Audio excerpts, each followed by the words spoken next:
जय हिंद बच्चों। माध्यमिक शिक्षा विभाग की तरफ से आयोजित वर्चुअल क्लास में मैं डॉक्टर पारुल यादव राजकीय बालिका इंटर कॉलेज प्रयागराज से आपका हार्दिक अभिनंदन करती हूँ। बच्चों, आज हम लोग क्लास 11th की मैथमेटिक्स का लास्ट चैप्टर यानी कि 14वां चैप्टर लिमिट एंड डेरिवेटिव पढ़ेंगे, यानी कि सीमा और अवकलज पढ़ेंगे। बच्चों, अभी तक आप लोगों ने धीरे धीरे करके अलजेब्रा, ट्रिग्नोमेट्री सारी चीज़ें कंप्लीट करी हैं, और जो ये आप पढ़ने जा रहे हैं इस चैप्टर में, ये आप लोगों के लिए बिल्कुल नई चीज़ है। इसका थोड़ा बहुत यूज़ आप लोगों ने फिज़िक्स और केमिस्ट्री में देखा होगा, और आगे इस क्या होता है, लिमिट का मतलब क्या होता है, इसमें हम लोगों को क्या क्या अध्ययन करना है और क्यों हमें इसकी ज़रूरत पड़ती है, ये हम इस पाठ के अंतर्गत जानने का प्रयत्न करेंगे। तो सबसे पहले आइए देख लेते हैं कि जो प्रकरण हम लोग पढ़ने जा रहे हैं, इस विषय के अंतर्गत हमें किन किन उप विषयों का अध्ययन करना है। सबसे पहले हम लोग जानेंगे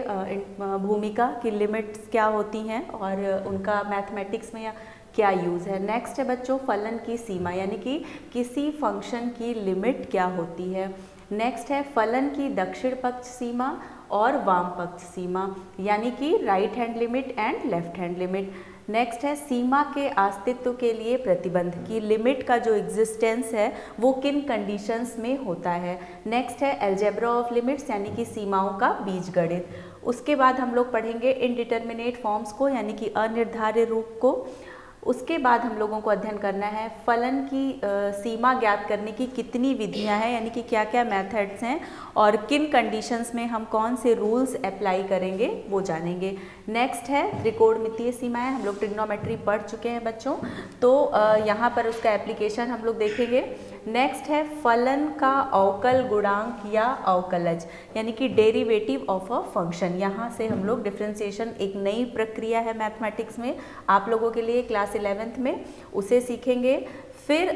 जो डेरिवेटिव का फिजिकल और ज्योमेट्रिकल सिग्निफिकेंस, यानी कि उसका ज्यामिति और भौतिक अभिप्राय, किसी भी फंक्शन की जो हम लोग लिमिट ज्ञात करते हैं या उसका डेरिवेटिव निकालते हैं, उसका भौतिक और ज्यामिति अभिप्राय क्या होता है। नेक्स्ट है प्रथम सिद्धांत द्वारा अवकलन। प्रथम सिद्धांत वो बेसिक रूल होता है जिसके द्वारा हम अवकलन करके विभिन्न फलनों के लिए जो है अवकलन का सूत्र प्राप्त करते हैं। तो किस तरीके से हम लोग प्रथम सिद्धांत का प्रयोग करके डिफरेंशिएशन का प्रोसेस करेंगे। नेक्स्ट है लास्ट में बच्चों फलनों के अवकलज का बीजगणित। जिस तरीके से हम लोगों ने सीमा का बीजगणित हम लोग जाना है, और जितनी भी हम लोग मैथमेटिक्स में पढ़ते हैं सभी चीज़ों का अलजेब्रा जानते हैं, तो सबसे लास्ट टॉपिक इसमें है कि फंक्शंस के जो डेरिवेटिव होते हैं वो किन अलजेब्रा के रूल्स को फॉलो करते हैं। तो आइए स्टार्ट करते हैं।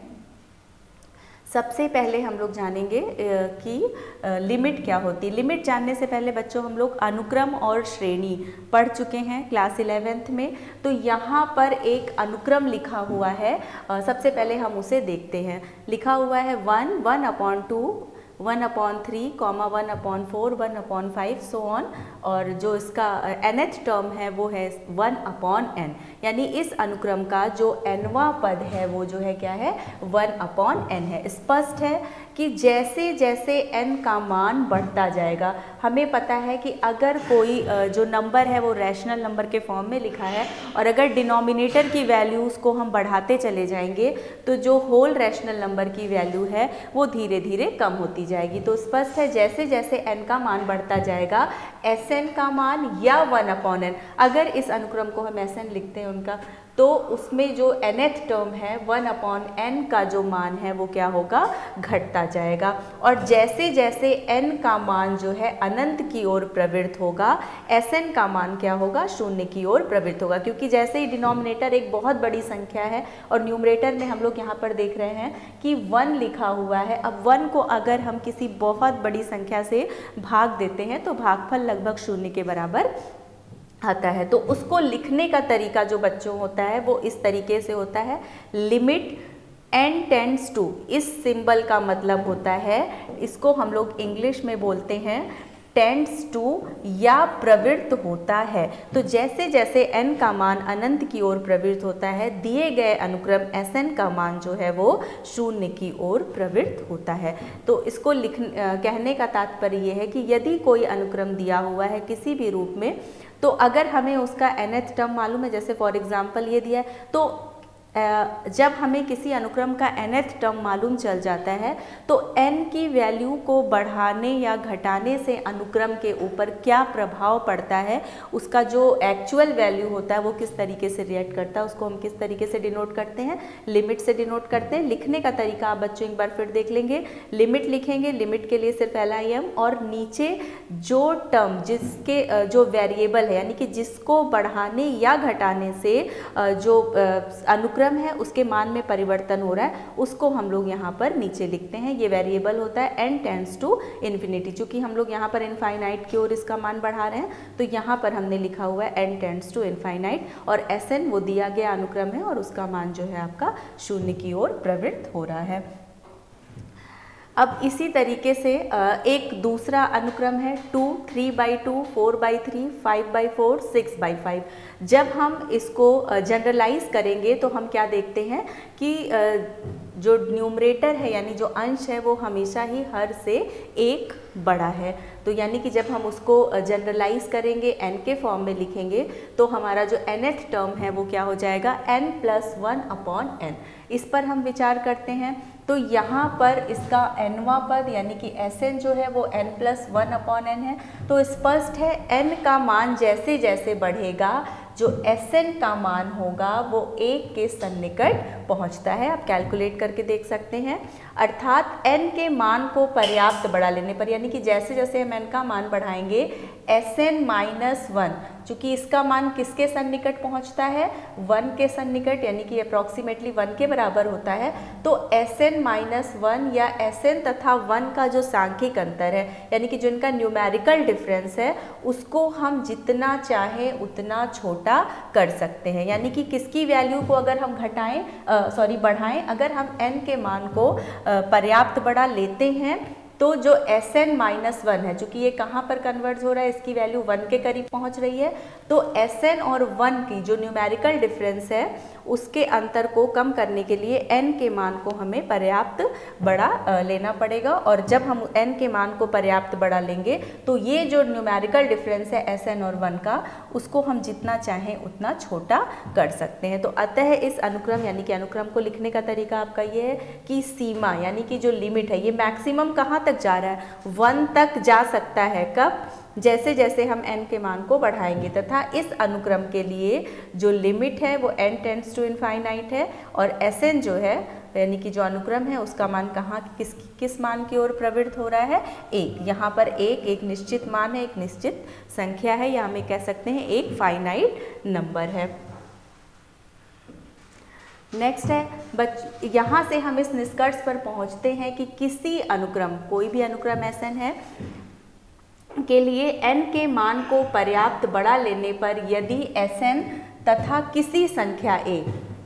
अगर मान लीजिए a वो संख्या है जहाँ पर वो कन्वर्ज करिए उसकी लिमिट a के बराबर होती है, के सांख्यिक अंतर को यानी न्यूमेरिकल डिफरेंस को हम जितना चाहें उतना छोटा कर सकते हैं। तो संख्या a यानी कि जब हम Sn की limit n tends to infinite या कोई फाइनाइट नंबर तक लिमिट आपको दी रहेगी कि n का मान हमें कितना लेना है, तो संख्या a को अनुक्रम Sn की सीमा या लिमिट कहते हैं। यानी कि जिस नंबर पर जब हम n का मान किसी अनुक्रम के लिए अनंत या ये अनंत ना होकर के कोई एक संख्या भी आपको दी रह सकती है, ये फंक्शन टू फंक्शन आपका वेरी करता है। हर फंक्शन के लिए जो यहाँ पर आपको लिमिट दी रहेगी चेक करने के लिए वो क्या होती है, अलग होती है। लेकिन इस पर्टिकुलर केस जो दो हमने एग्जाम्पल देखे हैं उसमें n का मान आपको इनफाइनाइट दिया हुआ था, तो n का मान इनफाइनाइट रखने पर कोई अनुक्रम अगर किसी एक निश्चित मान की ओर प्रवृत्त होता है और वो निश्चित मान सपोज दैट a है,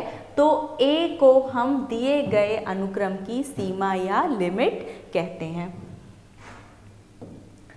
नेक्स्ट है फलन की सीमा। अब बच्चों परिभाषा है, ये मैथमेटिकल टर्म में वो तो हम लोगों ने करके देखा कि किस तरीके से लिमिट को समझने के लिए दो एग्जाम्पल्स लिए थे। तो यहाँ पर चर x का कोई फलन, अब आपको मालूम है कि जब भी हमको फंक्शन एज्यूम करना होता है, हम लोग रिलेशन और फंक्शन पढ़ चुके हैं, फंक्शंस की सारी खासियत आपको पता है। तो अगर कोई x वेरिएबल का कोई फंक्शन है और किसी दिए गए अंतराल में फंक्शन जो है किसी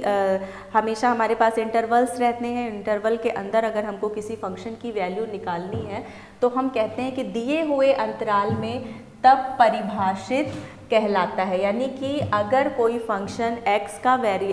y is equal to F X है, यानी x उस फंक्शन का वेरिएबल है और कोई गिवन इंटरवल है, वो इंटरवल कुछ भी हो सकता है, रियल नंबर पर या किसी भी नंबर जो हमारा नंबर सिस्टम है उसका कोई भी सेट ले सकते हैं, उस पर परिभाषित तब कहलाता है जब दिए गए अंतराल में, यानी कि जो इंटरवल हमको दिया गया है उसके प्रत्येक मान के लिए उस फलन का एक वास्तविक तथा परिमित मान प्राप्त होता है। जैसे कि मान लीजिए अगर आपको फंक्शन दिया हुआ है y बराबर एफ एक्स और फंक्शन क्या है आपका एक्स स्क्वायर, और मान लीजिए कि x जो है वो आपका रियल नंबर पर डिफाइन है, तो कोई इंटरवल a b है जहाँ पर a और b दोनों ही वास्तविक संख्याएं हैं। तो इस परिभाषा में या इसके कहने का तात्पर्य ये है कि a और b के अंदर जितनी भी और वास्तविक संख्याएं हैं उन सभी पर फलन का एक वास्तविक तथा परिमित मान प्राप्त होना चाहिए। या परिभाषा जब हम कहते हैं तो ये कहते हैं कि एक जो है वास्तविक यानी कि रियल और फाइनाइट नंबर प्राप्त होता है जो सदैव पूर्णतः अर्थपूर्ण होता है। आगे चल कर के हम इसमें अर्थपूर्ण शब्द का प्रयोग क्यों किया गया है इसको जानेंगे, क्योंकि मैथमेटिक्स में बहुत बार ऐसे टर्म्स हमारे सामने आते हैं जिनकी कोई मीनिंग नहीं होती है या वो नॉट डिफाइंड होते हैं, उनको इनडिटर्मिनेट फॉर्म बोलते हैं, अनिर्धारित, उसको हिंदी में बोलते हैं अनिर्धारित रूप। जैसे कि मान लीजिए शून्य से भाग, किसी भी नंबर में अगर हम शून्य से भाग देना चाहें तो शून्य से भाग जो होता है वो परिभाषित नहीं होता है। ऐसे बहुत सारी कंडीशंस है जिसको हम आगे चल करके अभी डिस्कस करेंगे। तो इसीलिए यहाँ पर अर्थपूर्ण यानी कि मीनिंगफुल वर्ड का यूज़ किया गया है कि जो भी वैल्यू फंक्शन अगर किसी क्या कहते हैं, अगर किसी हमको इंटरवल पर दिया गया है कि इस इंटरवल पर फंक्शन डिफाइन है, तो उसका तात्पर्य ये होता है कि गिवन इंटरवल की जो lower limit and upper limit, यानी कि ये लोअर एक्सट्रीम a और अपर एक्सट्रीम इसकी है b, तो इसके बीच के जितने भी मान हैं उन सभी पर फलन एक वास्तविक तथा परिमित मान प्रोड्यूस करता है, देता है, जो कि सदैव पूर्णतः अर्थपूर्ण होता है। अर्थपूर्ण होने से तात्पर्य ये भी है कि हम वो सभी संख्याएं ही अर्थपूर्ण होंगी जिन्हें हम नंबर सिस्टम पर डिनोट कर सकते हैं। तो यदि कोई फलन एफ एक्स है, X is equal to a पर अपरिभाषित है, तो x बराबर a पर फलन एफ ए का मान जो हो जाता है वो अर्थहीन हो जाता है। इस स्थिति में x बराबर a पर फलन एफ एक्स का मान ज्ञात करने के लिए हम x के उस मान के लिए जो a के अत्यंत निकट है, मान लीजिए किसी वैल्यू पर फंक्शन कोई वैल्यू जनरेट नहीं कर रहा है, तो हम उस वैल्यू को स्किप करके उसके नेबरहुड में यानी कि उसके आसपास, जैसे मान लीजिए कि रियल नंबर, जितने नंबर सिस्टम में हम लोगों ने जितने भी टाइप के सेट्स पढ़े हैं, चाहे वो आपका नेचुरल नंबर हो, होल नंबर हो, इंटीजर्स हो, सभी आकर के किसके सबसेट होते हैं, रियल नंबर के सबसेट्स होते हैं। जितनी भी संख्या या जो भी संख्याएं हम कह सकते हैं ज्ञात हैं हमें या नंबर सिस्टम पे डिनोट करते हैं कॉम्प्लेक्स नंबर को छोड़ करके, तो वो जो होती हैं सभी संख्याएं आपकी क्या है, वास्तविक संख्याएं होती हैं। तो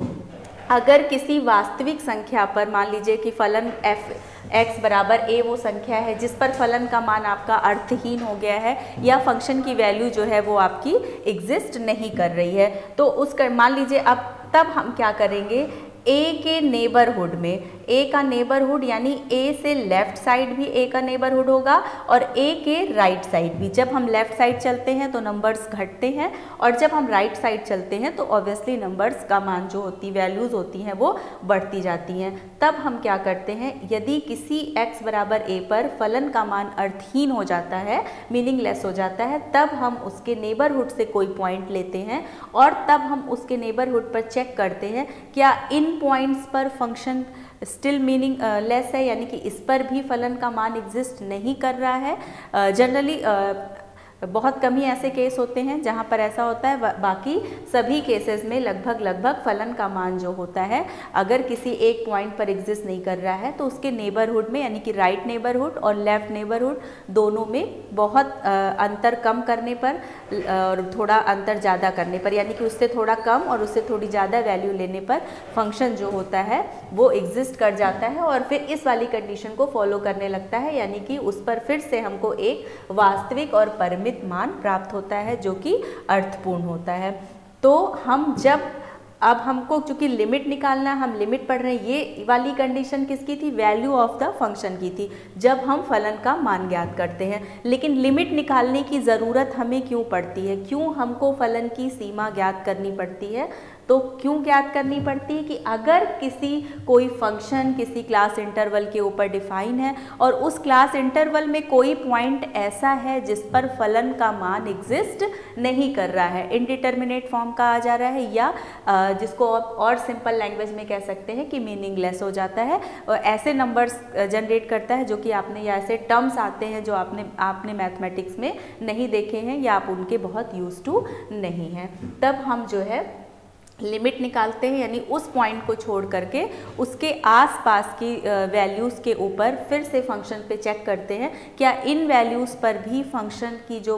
मान है वो मीनिंगलेस है या कोई डिस्टिंक्ट वैल्यू वो जनरेट कर रहा है। तो जब हम ये प्रोसेस अप्लाई करते हैं, यानी f(x) का मान x के नेबरहुड पर ज्ञात करते हैं, तो इसे हम क्या लिखते हैं, x बराबर a minus, in some cases x यहाँ पर ये देखिए इस तरीके से ऊपर पावर की जगह पे लिखा गया है, या यहाँ पर हम a प्लस b लिखते हैं, के लिए फलन का सीमांत मान यानी कि लिमिटिंग वैल्यू अथवा फलन की सीमा यानी कि लिमिट ऑफ फंक्शन कहते हैं। यानी कि एग्जैक्टली a पर ना लेकर के a से थोड़ा कम या a से थोड़ा ज़्यादा पर जब हम चेक करते हैं और हमको अगेन रियल और फाइनाइट वैल्यू प्राप्त हो जाती है, तो उसको हम क्या कहते हैं, और जो फाइनाइट वैल्यू हमको मिलती है उसको हम क्या बोलते हैं, फंक्शन की लिमिटिंग वैल्यू या सीमांत मान। x का मान a के अत्यंत निकट होना चाहिए, या हम कह सकते हैं x टेंड्स टू a होना चाहिए, यानी कि जो हम डिफरेंस लेते हैं a से थोड़ा कम, वो डिफरेंस अप्रॉक्सीमेटली 0 के बराबर होना चाहिए।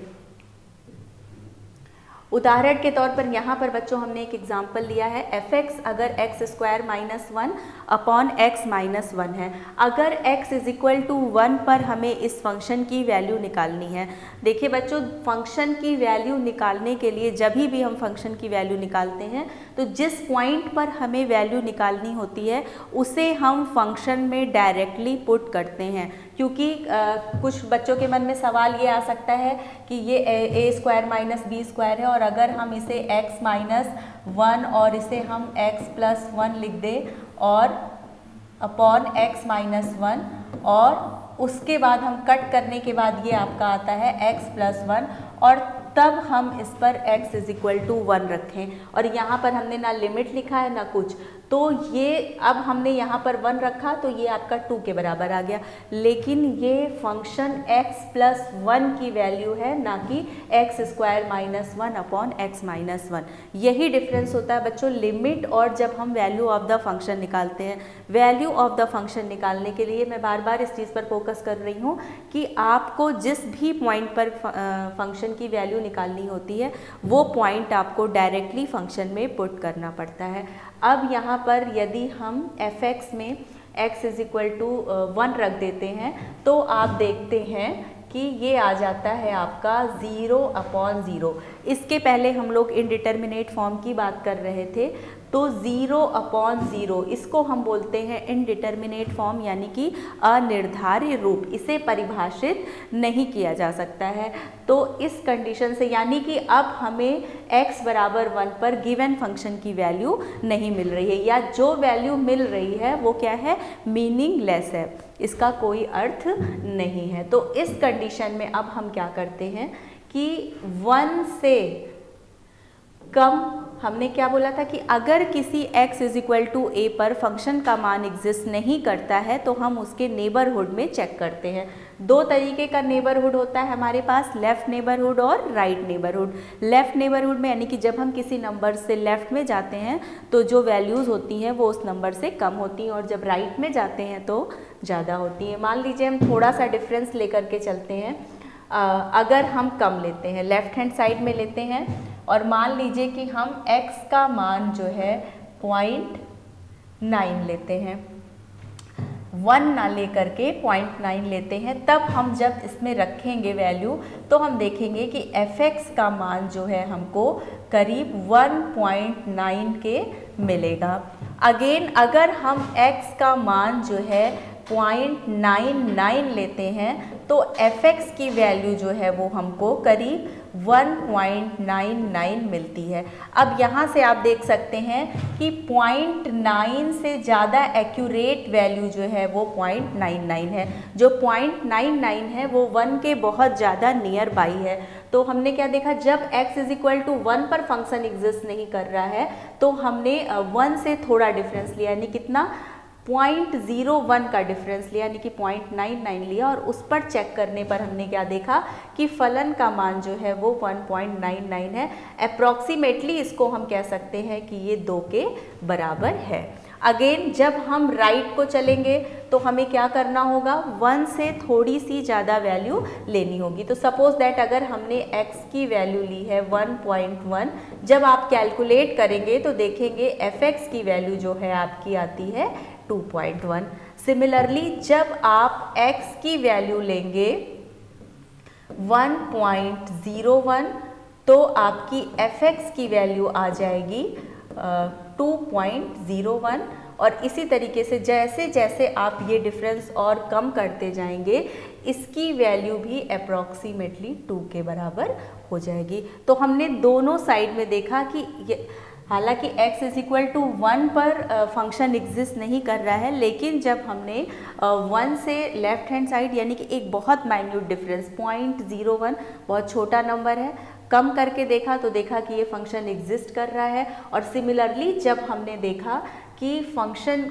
जो x इज इक्वल टू 1 पर चेक करना है, 1 से स्लाइटली मोर यानी कि बहुत ज़रा सा ज़्यादा वैल्यू लेकर के जब हमने दोबारा फंक्शन में रखा तो हमने क्या देखा कि ये जो है फंक्शन एग्जिस्ट कर रहा है, और साथ ही साथ जिस डिस्टिंक्ट वैल्यू की तरफ टेंड कर रहा है वो भी किसके बराबर है 2, यानी कि लेफ्ट हैंड साइड में भी जब हमने चेक किया तो वो अप्रॉक्सीमेटली 2 की तरफ टेंड कर रही थी, और जैसे जैसे जो हमने डिफरेंस लिया है उसको कम किया है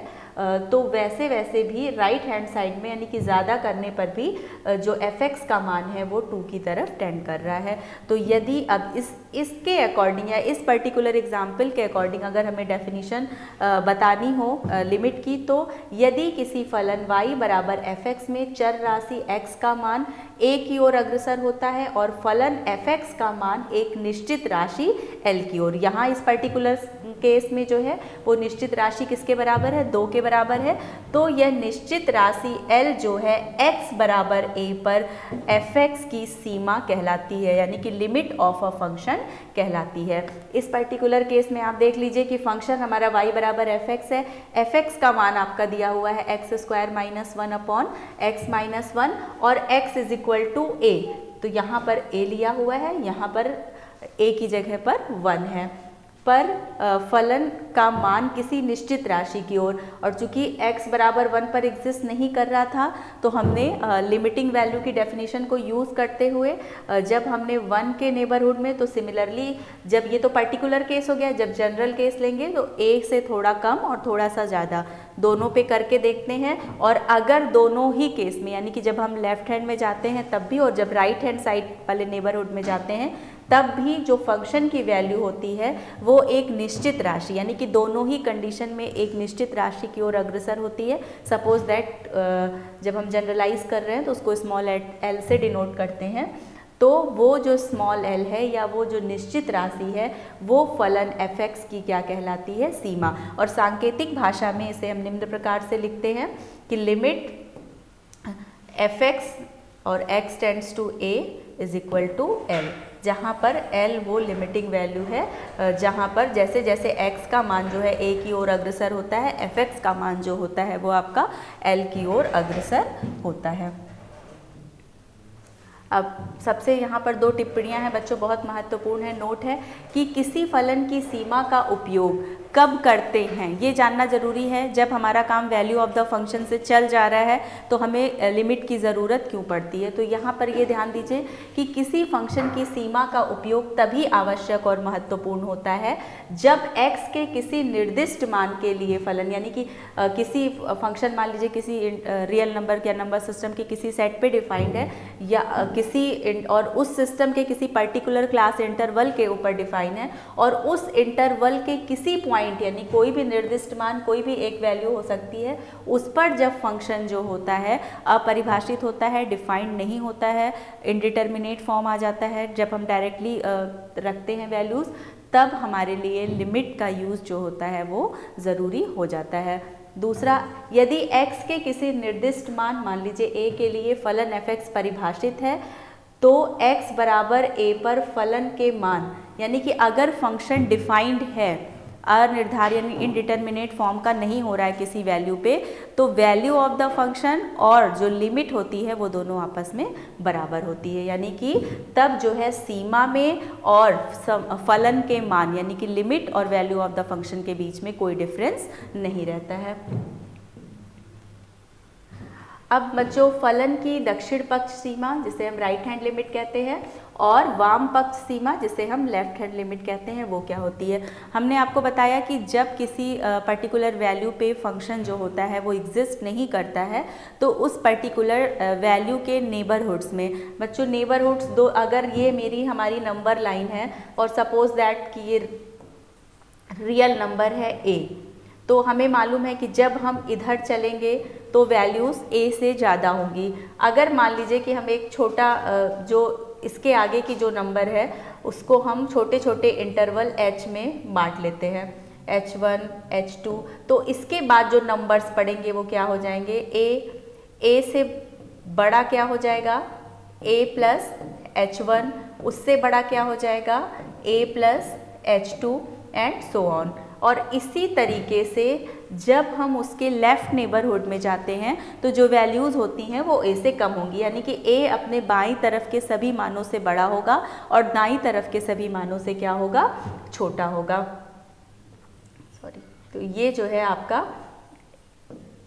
a माइनस h1 मान लीजिए यहाँ पर लेते हैं और इसी तरीके से और हम करते चले जाएंगे। तो जब हम क्या कहते हैं a से थोड़ी बड़ी संख्या पर लिमिट चेक करते हैं, यानी कि यहाँ पर जिस तरीके से मान लीजिए कि h1, h2, hn तक एक धनात्मक संख्याओं का समुच्चय है, ए सेट ऑफ पॉजिटिव इंटीजर्स है जिसका मान सतत घट रहा है, यानी कि h1 बड़ा है h2 से,